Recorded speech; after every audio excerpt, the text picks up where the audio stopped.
This episode is brought to you by Roundtable Group, the experts on experts. We've been connecting attorneys with experts for over 25 years. Find out more at roundtablegroup.com. Welcome to Discussions at the Roundtable. I'm your host, Noah Ballmer, and today I'm excited to welcome Dr. Alice Berkowitz. Dr. Berkowitz is a clinical and forensic psychologist with numerous specialties, including parental alienation, and runs Families Reunited, an intensive reunification program. Additionally, Dr. Berkowitz is a member of the editorial board for the Journal of Psychology and Clinical Psychiatry. She has a robust nationwide consulting practice and is a sought-after expert witness. Dr. Berkowitz holds a PhD from USC. Dr. Berkowitz, thank you so much for joining me here today on Discussions at the Roundtable. I'm happy to be here, Noah. Let's jump into it. You've built a significant practice spanning decades in psychology and advocacy. How did you get involved in expert witnessing? It's kind of funny. I think when I was, even before I finished my doctorate, I was licensed here as an LMFT. I was working with an attorney who was in family law who asked me to do a custody evaluation. And so from the time about 1985, 1986, when I got licensed as a psychologist, I did, hundreds of 500, 600 custody evaluations, if not more. And I've been an expert witness probably 1,500 times. I'm also a neuropsychologist, so I do a lot of traumatic brain injury cases, cases that have to do with cognitive decline, sexual harassment cases, stalking cases. It just kind of depends. But a lot of it is in parental alienation and custody as well.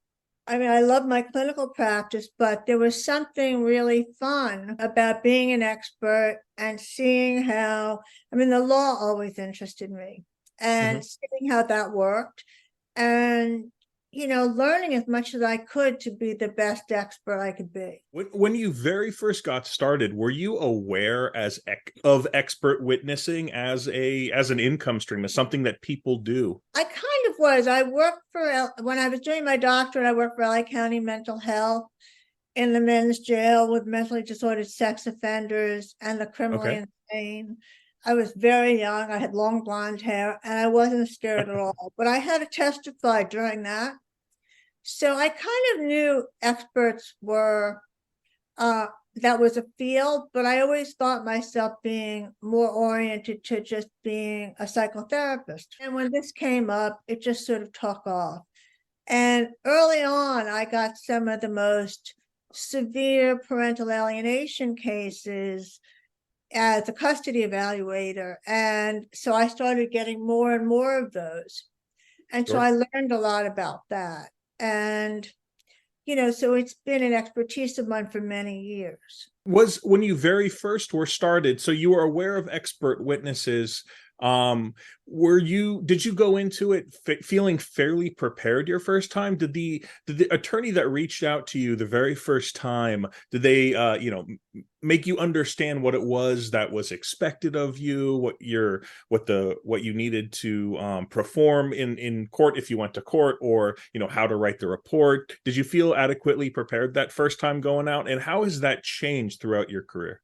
Did I feel adequately prepared? Not really, no. The first time I ever appeared as an expert was after a custody evaluation that I did. And the custody evaluations back then, so I did the evaluation and then I was on the stand in front of two very well-known attorneys who went after me like crazy. No one told me that was going to happen. Ooh. And, one of them, I was hired by both of them.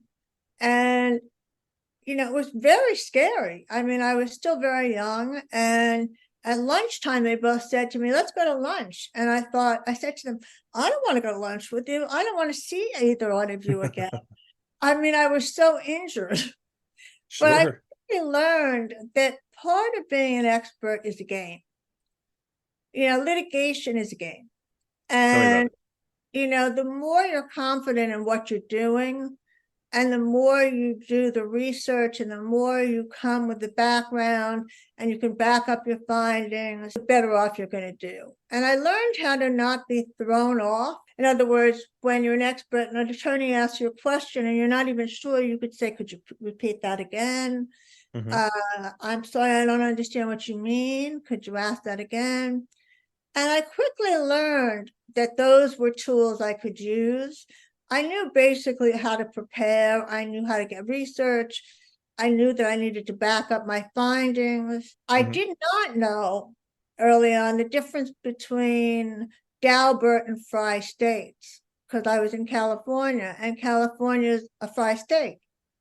So somewhere along the line, a good friend of mine who's out of Michigan kind of taught me the difference between Daubert and Frye. And so I learned the difference because in California, you know, you didn't have to have all this research to back you. It was sort of what people were doing in your field, as opposed to having to have every research document that's been filed in the case and that you're going to be testifying on. And truthfully, I think Daubert is a better way to go. We're still Frye in California, but I learned a lot. I mean, I think that there's, I think the things that get young experts or older experts intimidated, like I just left a friend of mine who's a cardiologist who said to me, I'm scared to do this. And, you know, he's like 50. And I said, Ram, what are you scared of? You're like one of the top cardiologists at Cedars. He said, I don't know what I would say. I said, you'd learn very fast. He said, would you teach me? I said, sure. I've trained a lot of people to be experts.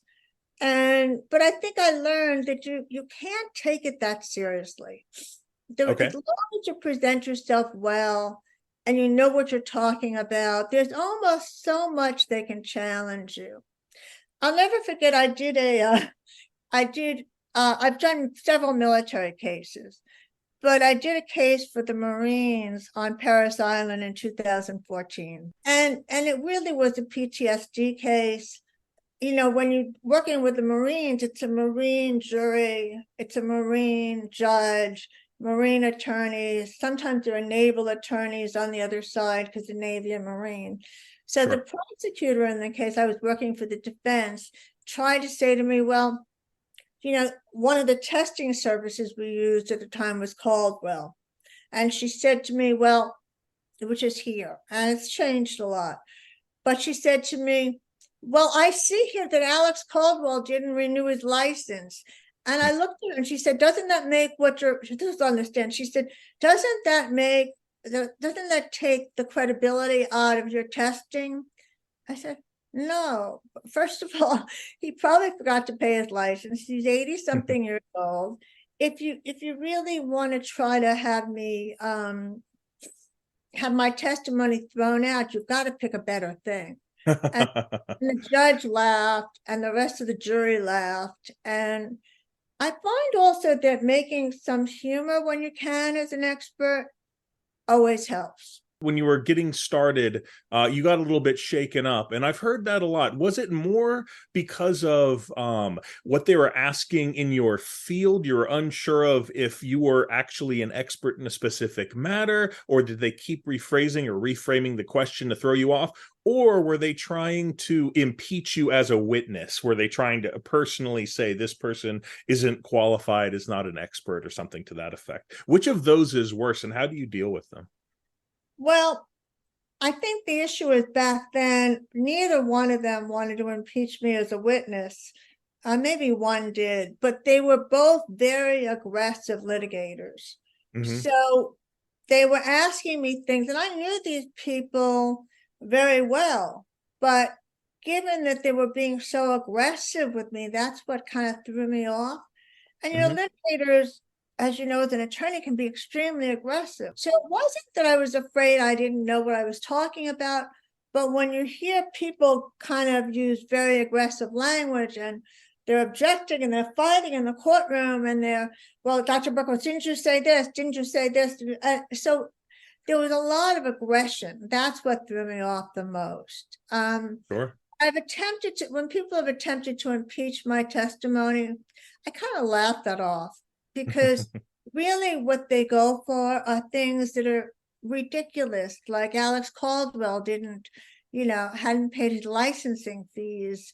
And I mean, it doesn't make him any more reliable or valid source. Sure.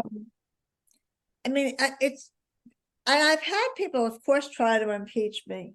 Like, how much did you get paid on this case?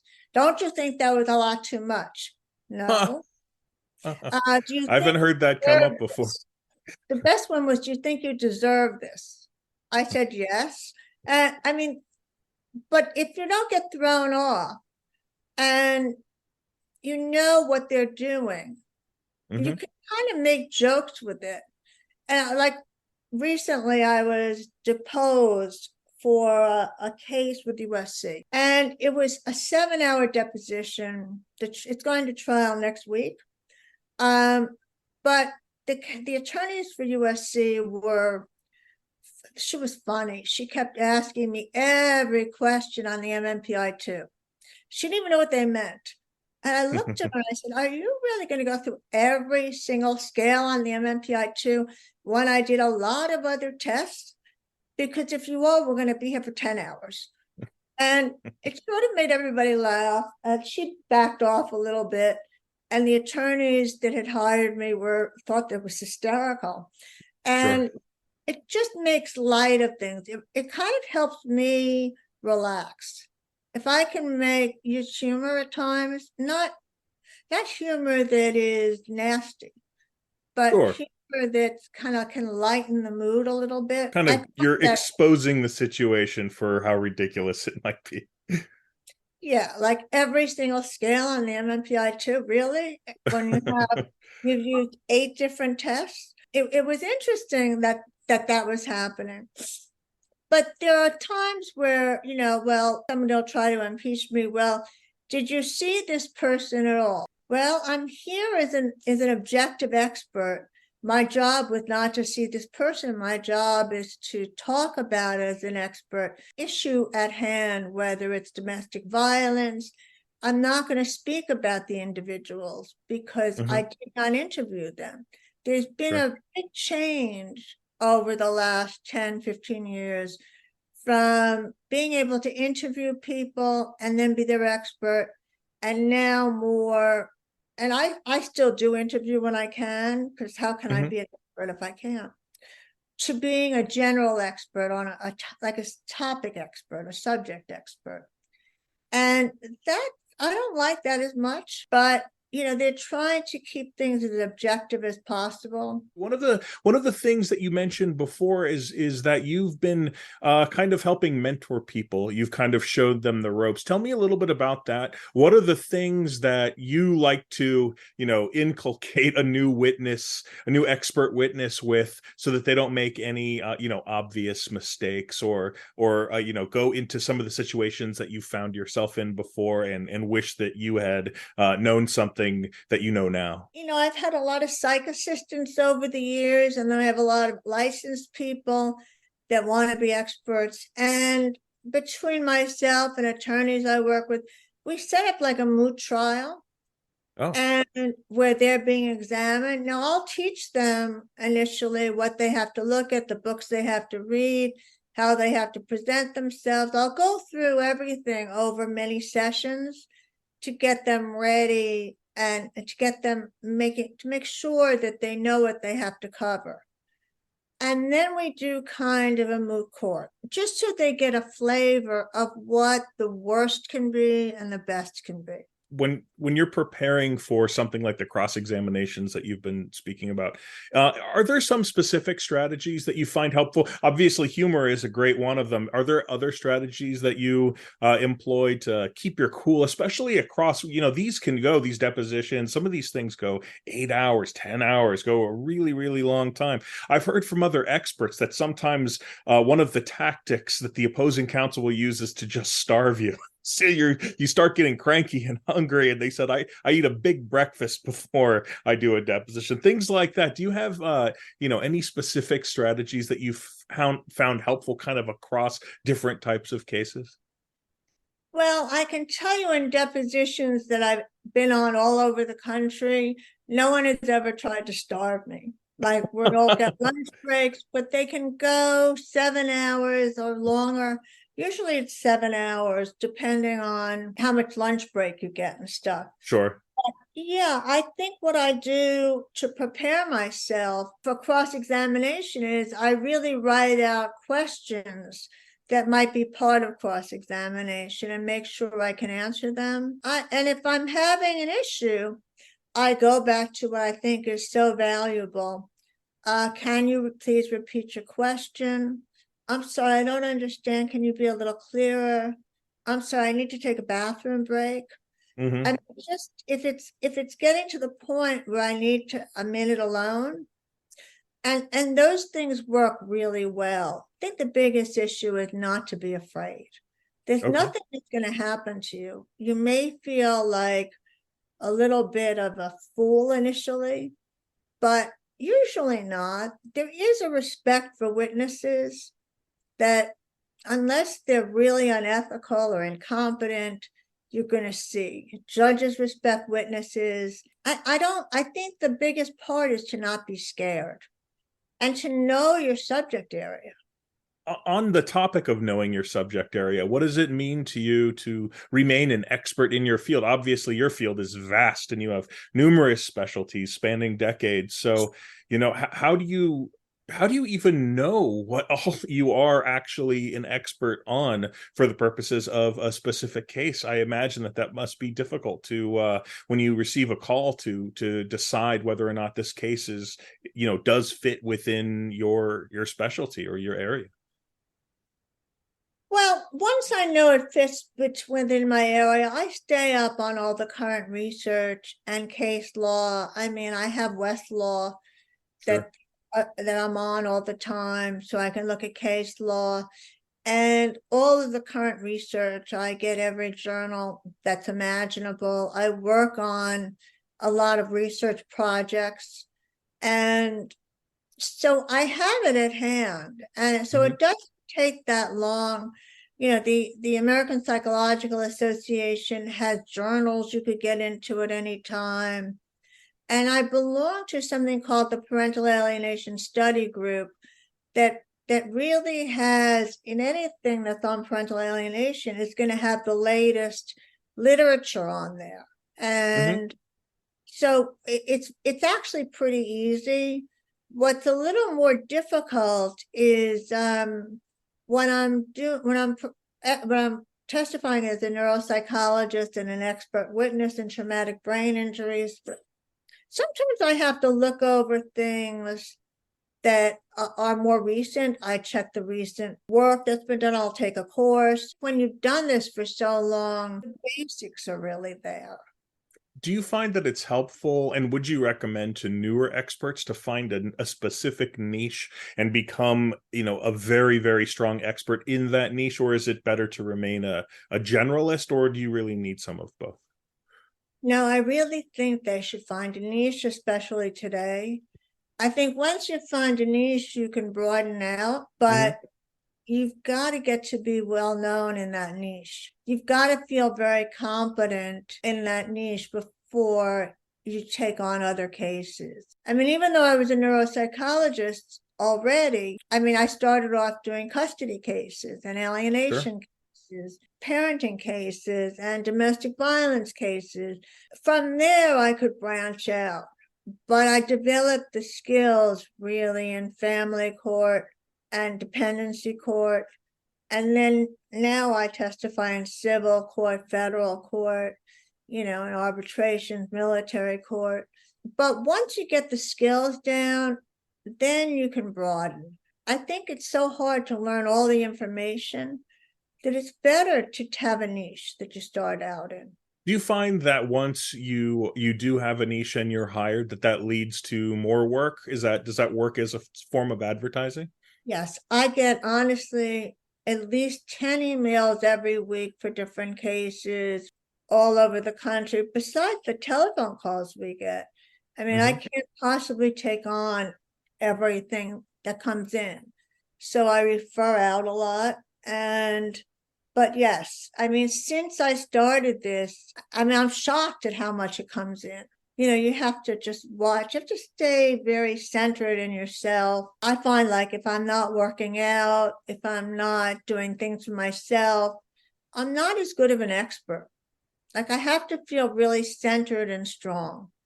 Sure. And then I can feel more on top of the literature and the subject area. And I think when you feel more comfortable, you're better able to kind of talk off the top of your head at times.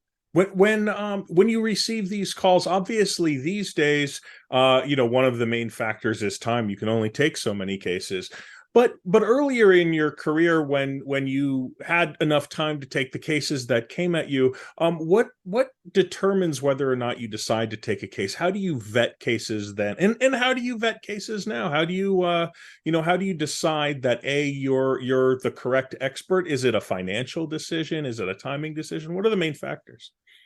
It's partially a financial decision because it takes a Sure. lot of work, but more than that, it's whether I feel like I can give the attorney that's hiring me, whether I can answer the questions that are being asked, and whether it fits into my time schedule. What is the reputation of the attorneys? What has been out there in the press? I've done a lot of celebrity cases.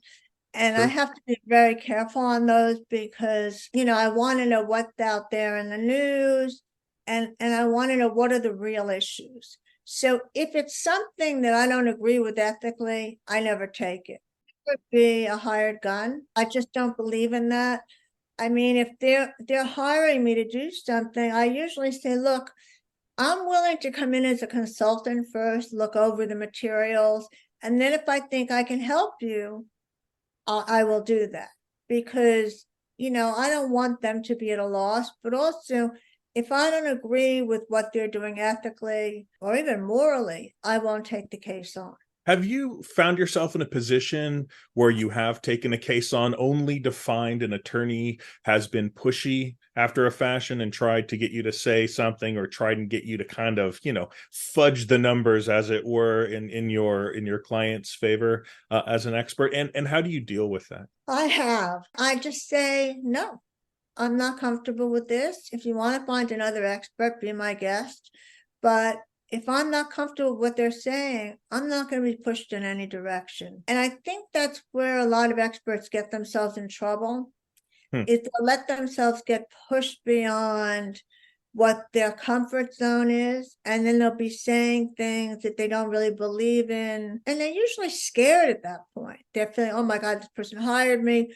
What are they going to do? I think you have to stay very close to your own heart and ethics and morals when you're taking on any of these cases, because there are so many hired guns that will say anything. Does does the winnability of a case factor into whether you take it or whether you continue it? In other words, I understand the ethical side, obviously, but is it important that your side has a better than decent chance of prevailing, or is it more just that you can give your honest opinion and the results, the chips lie where they will? Well, if I agree with the side that's trying to hire me, Mhm. then of course I want that side to prevail. Sure, sure, sure. That's a big piece of it. And I know I'm a part of that. If I don't agree, I don't take it. But so yes, I mean, certainly prevailing. And once you get on a case and you start to read everything and you have some dialogues with the attorneys, you get a sense of who they are and what's going on behind the scenes. And a lot of these cases that I take on are, they're difficult cases, and some of them are very emotional cases, especially the Sure. alienation cases and the domestic violence cases. But I think when you feel like or at least for me, when I feel like I'm part of a team, I feel much more comfortable. And if it's for a good cause, to me, I mean, sometimes you win, sometimes you don't. It's Sure. rare that I've been an expert that they haven't found on our side's favor. but it's honestly been rare. I feel lucky about that. Do you usually stay abreast of the case? Do you know where in progress it is and when it's over and whether your side prevailed? Because sometimes these actions obviously can go quite a long time after your particular portion of it. I've heard different things from different experts. Some of them have said, no, most of the cases I've been on, I don't even know what happened after I left. And then some of them are, oh, no, I'm deeply invested in every case. I am deeply invested in every case. And I do stay in touch with the attorneys. And, I want to know the outcome. I mean, I do stay on top of it. It becomes a kind of a bond, and then you get more referrals from that attorney. But I like to follow it because once I'm invested in, I don't think you can be a good expert if you're not invested. One thing I'd like to pivot back to that you touched on briefly was report writing. And, I've heard different things on this matter too. Do you typically get a skeleton of a report that you're filling in your bits, or are you typically writing reports whole cloth? No, I mean, there are some parts that are a little bit of a skeleton in terms of the introductions, the documents you review, Sure. you fill that in, what the complaint was or what the case is at hand. But no, I write the reports really from the beginning because, depending on whether it's in family court, it's in civil court, it's going to be very different. Luckily, I can write and type at the same time. So it's pretty easy. It's just, it's a long process. I mean, depending on custody evaluations can be 30, 40 hours to write them. Other expert witness reports, especially IMEs, maybe 10, 15 hours at the most, depending on how long they are. I write it from there. I do the analysis of data on the testing myself. I have an assistant that's really well trained in this, hasn't finished his doctorate, that may help in certain things. I've heard from some experts that attorneys can sometimes use the skeleton as a tool to kind of fill in a couple things that maybe they're not an expert on. I was just wondering if that was something that you've witnessed before, you've seen. Not really. I mean, Good. I was in a custody case a while ago where an attorney tried to do that. I was done. I mean, I quit.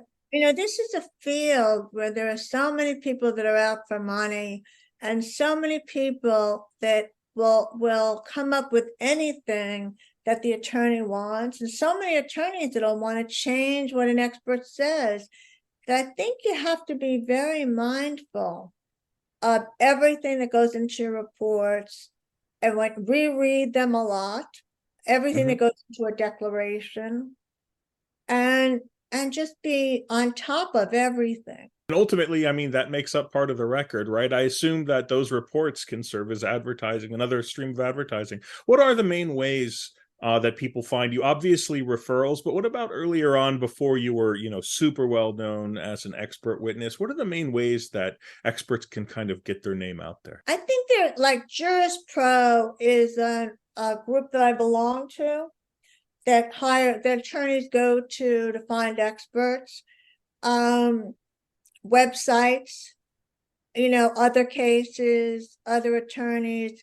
I think when you're transitioning from custody alone to other things, you need to have an organization like Juris Pro or this expert witness group, or I'm part of the American College of Forensic Examiners.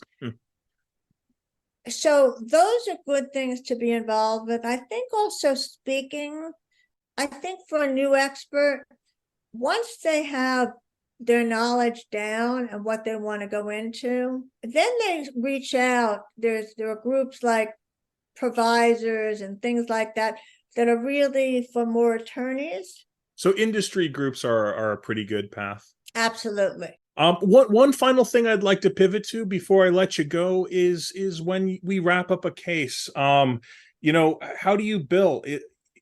Do you project bill? Do you bill hourly? Do you take a retainer? How do you recommend? What's the best way to get paid? I initially take a retainer, Sure. and then we bill hourly and based on every 15 minutes of work. So if it goes for 45 minutes or 35 minutes, it gets billed out, and we bill monthly. It always goes to the attorney. They get us paid. So there's not been really issues with that, Good. especially when it goes to an attorney. Do you have any last advice for newer expert witnesses or for attorneys who are working with newer expert witnesses? It's a great field and it's a lot of fun. And if you go into it looking at that way, it's going to be a lot better.